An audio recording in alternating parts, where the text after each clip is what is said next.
नमस्कार दोस्तों, आप सभी का एमबीएन नेटवर्क में बहुत-बहुत स्वागत है। आज मैं आपको एक ऐसे परिवार से मिलवाना चाह रही हूँ, जहाँ मम्मी-पापा, उनके सारे बच्चे, सब ईडी की रडार पे हैं। सारा परिवार कहिए पूरा भ्रष्ट है, कोई किसी घोटाले में फँसा हुआ है, तो कोई किसी घोटाले में फँसा हुआ है। अ, आप जानते हैं बिहार के उस परिवार को, जिसे कहते हैं लालू का परिवार, लालू यादव। इस समय उनके जो सपुत्र हैं तेजस्वी यादव, वो डिप्टी सीएम हैं, लेकिन खुद लालू यादव केंद्र में मंत्री रह चुके हैं, मुख्यमंत्री रह चुके हैं और कौन-सा ऐसा घोटाला नहीं है, जो उन्होंने अपने कार्यकाल में ना किया हो।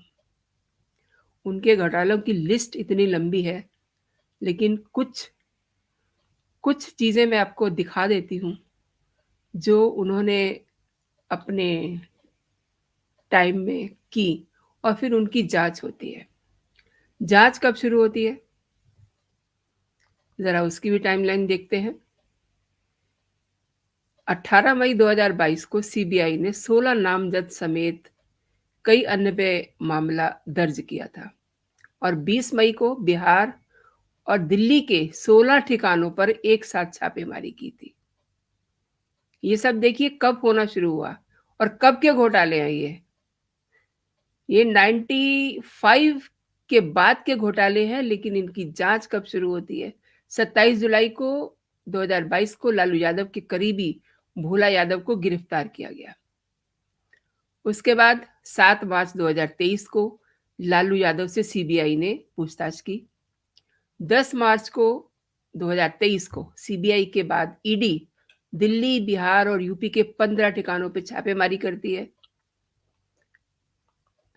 और 24 अगस्त 2022 को राजद के नेताओं के बिहार, दिल्ली और गुरुग्राम के 17 ठिकानों पे छापे मारे जाते हैं। 13 जनवरी 2023 को सीबीआई इस मामले में केस चलाने की मंजूरी लेती है। 6 मार्च 2023 को सीबीआई ने 4 सदस्यीय टीम ने पटना में सारी जानकारियां जुटाई। 16 मई 2023 को सीबीआई ने बिहार, दिल्ली, हरियाणा और नोएडा में अलग-अलग 9 जगहों पे छापेमारी की और 10 सितंबर 2023 को सीबीआई ने राउज एवेन्यू कोर्ट में चार्जशीट फाइल की। तो ये तो सफ़र था चार्जशीट्स फाइल करने तक का, लालू के परिवार का। लैंड फॉर जॉब में लालू परिवार की मुश्किलें अब दोस्तों बढ़ सकती हैं। ईडी की तरफ से मंगलवार को इस मामले में एक नई चार्जशीट दायर की गई है। इसमें लालू यादव की एक बेटी जो भी बची हुई थी, हेमा यादव को भी आरोपी बनाया है।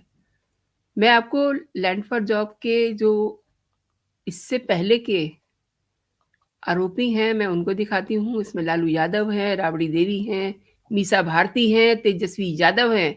अब हेमा यादव की भी इसमें एंट्री हो गई है और इस परिवार ने एक और घोटाला किया हुआ, वो भी मैं आपसे ज़िक्र करूँगी उसका भी।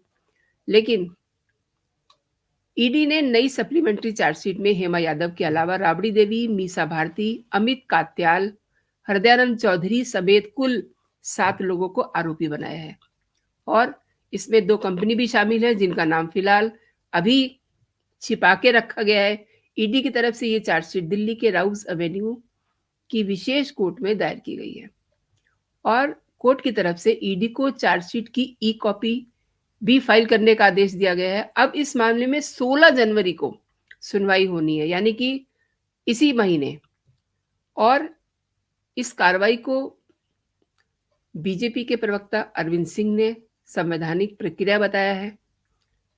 उधर लालू यादव शोर मचा रहे हैं इस पे कि ये क्या हो गया? तो उन्होंने कहा, बीजेपी के प्रवक्ता ने कहा कि जैसे कर्म किए हैं वैसा ही फल मिलेगा और एजेंसीज अपना काम कर रही हैं। ये जो हर दिन कहते हैं ना कि मोदी सरकार ने हमारे पीछे ईडी को लगा दिया है, ऐसा कुछ नहीं है। घोटाले किए हैं तो उनके नतीजे तो खुद ही भुगतने होंगे ना। इससे पहले 3 जुलाई को लैंड फॉर जॉब मामले में तेजस्वी यादव को आरोपी बनाया गया था।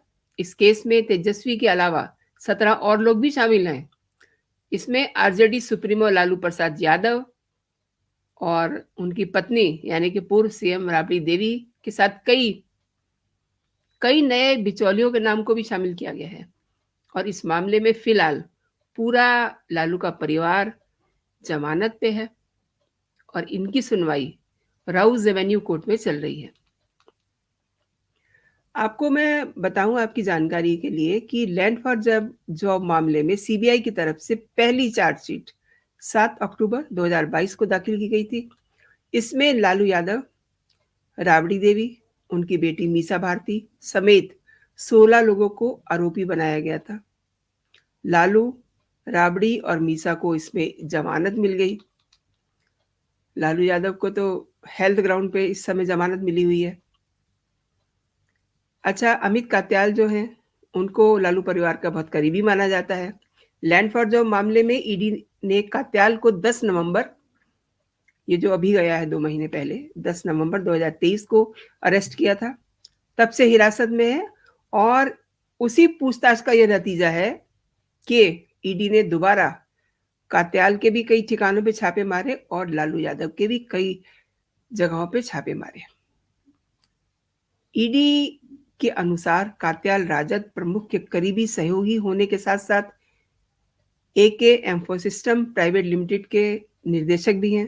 पूर्व एके इंफोसिस्टम प्राइवेट लिमिटेड इस मामले में कथित लाभार्थी कंपनी है, यानी कि इनको फायदा पहुंचाया गया और इसका रजिस्टर्ड ऑफिस दक्षिण दिल्ली के न्यू फ्रेंड्स कॉलोनी के एक आवासीय भवन में है और इसका इस्तेमाल कौन करते हैं? तेजस्वी यादव करते हैं। और 9 मार्च 2023 को लैंड फॉर जॉब स्कैम में ईडी ने लालू यादव के करीबियों के दिल्ली, मुंबई, नोएडा और पटना में 15 जगहों पे छापेमारी की थी। लालू यादव के पास इतनी संपत्ति है, अकूत संपत्ति है।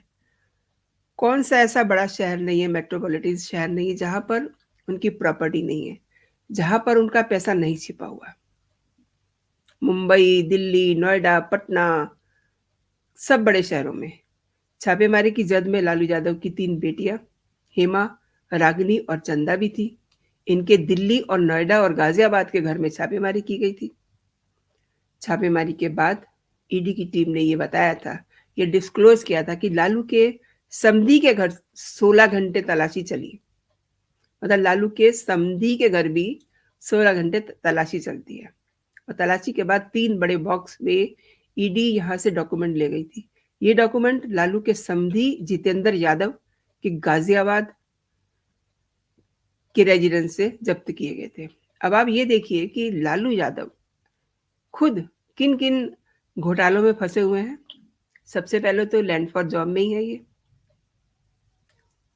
और इससे पहले आईआरसीटीसी घोटाले में थे, उसमें इनकी पत्नी भी थी, इनके साथ मीसा भारती भी थी और तेजस्वी यादव भी थे।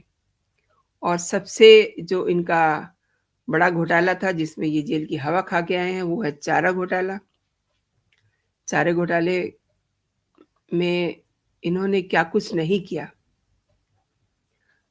मीन्स ये एक ऐसा परिवार है जिसका कोई भी सदस्य ऐसा नहीं है जो किसी न किसी घोटाले में फंसा हुआ ना हो, लेकिन सब मौज कर रहे हैं, सब मस्ती कर रहे हैं। अब अगर तेजस्वी यादव को ही लिया जाए तो तेजस्वी यादव और लालू यादव दोनों ने ही नीतीश कुमार की नाक में दम किया हुआ है, अगर राजनीति के एंगल से भी देखें तो। और बराबर वो इस तरीके का एक जाल सा बनाए हुए बैठे हैं ताकि नीतीश कुमार को तो धक्का लगे और उनका बेटा मुख्यमंत्री की कुर्सी पे जाके बैठ जाए।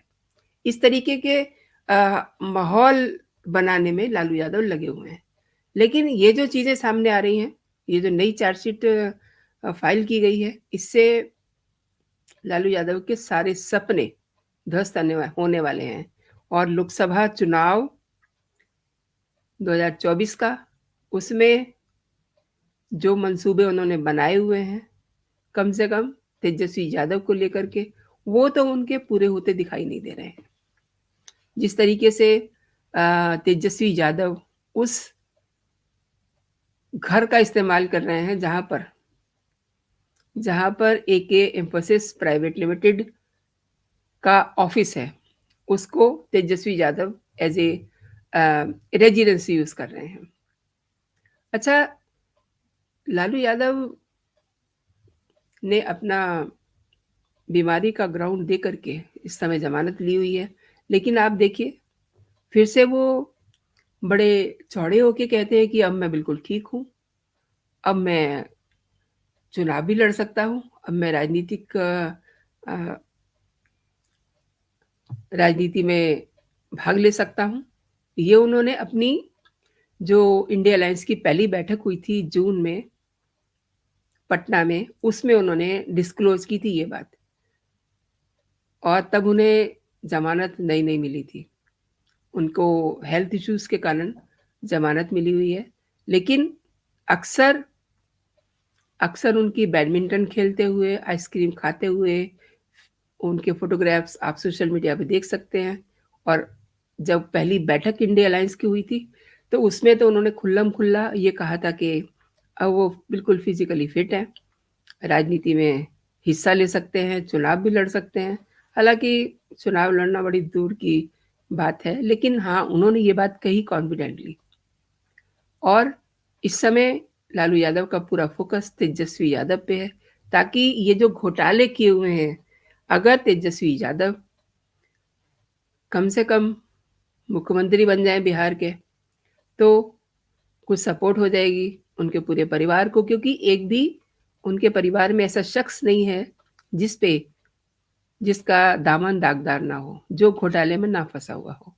ये एक ऐसा परिवार है जिसमें हर व्यक्ति किसी न किसी घोटाले में फंसा हुआ है। और अब जो फ्रेश चार्जशीट आई है, उसमें उनकी बेटी हेमा यादव को भी आरोपी बना लिया गया। तो जो मतलब it's height of new sense कि मतलब उनके समधी तक जो हैं वो घोटालों में घिर गए हैं। क्यों? क्योंकि लालू यादव बहुत सारे घोटालों में हैं। अब उनके समधियों के यहाँ भी रेड पड़ती है। क्यों पड़ती है? लालू यादव की वजह से। तो मतलब पूरा का पूरा कुनबा ईडी के रडार पे है। नई चार्जशीट जो है वो राउज एवेन्यू में दायर की गई है। इस पे 16 जनवरी को सुनवाई होनी है। और अब आप देखिएगा एक आध दिन में ही क्या राग अलापेंगे लालू यादव और उनका पूरा कुनबा कि हमारे पीछे तो ईडी को लगा दिया है अमित शाह ने, नरेंद्र मोदी ने। मतलब जो जांच एजेंसियां हैं, शायद उनको तो ये पता ही नहीं है कि उन्हें क्या करना है। उनको ये समझ में नहीं आता कि जो उन्होंने घोटाले किए हुए हैं उनके परिणाम तो भुगतने ही पड़ेंगे, और एजेंसियां अपना काम कर रही हैं। तो दोस्तों, आपने मेरा पूरा वीडियो देखा, आपका धन्यवाद। आपको मेरे कंटेंट पसंद आ रहे हैं, और ये वीडियो आपको कैसा लगा मेरे कमेंट सेक्शन में आप ज़रूर बताइएगा। और इसको वीडियो को लाइक भी कीजिएगा अगर आप इसे पसंद कर रहे हैं तो। और इसे अपने दोस्तों में, अपने ग्रुप्स में आप फॉरवर्ड भी कर सकते हैं, ताकि ये सब जो बातें हैं, ये जो घोटालेबाज फैमिली है, इसके बारे में आपके ज़्यादा से ज़्यादा लोग जानें। और आपको मेरे कंटेंट पसंद आ रहे हैं और अभी तक अगर आपने मेरा चैनल सब्सक्राइब नहीं किया है, तो आप कृपया मेरे चैनल को सब्सक्राइब भी कर लीजिए, ताकि जो भी मेरे लेटेस्ट कंटेंट हो आपको सबसे पहले मिल सके। तो अभी के लिए दोस्तों इतना ही। आप अपना और अपनों का ख्याल रखिए, खुश रहिए, स्वस्थ रहिए। जय हिंद, जय भारत।